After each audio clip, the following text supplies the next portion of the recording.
په لمانځه کې شاوخوا کتل دا منع دی.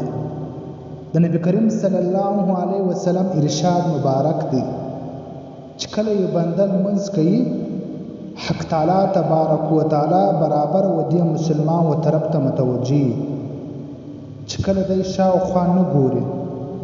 چې کله دغه مسلمان د لمانځه په دوران کې شاوخوا وګوري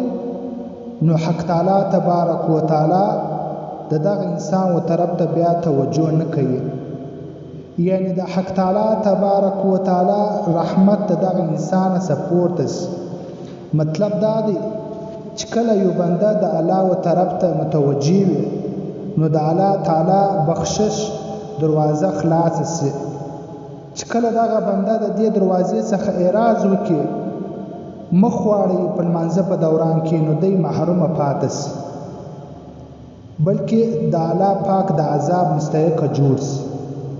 دا قاعده ده چې کله یو د دنیا باچا یو حاکم په دربار کې یو څوک داخله سي یو حاضر سي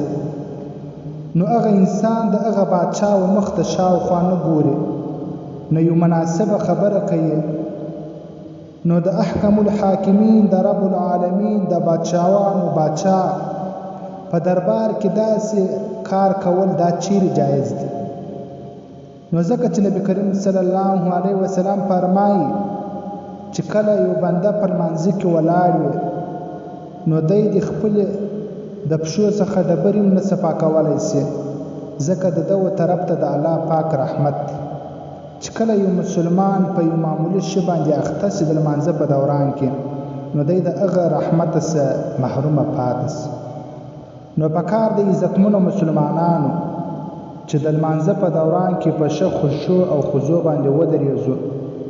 د الله و طرف ته متوجي سو، بیا به د الله پاک د رحمت دروازې خلاصیږي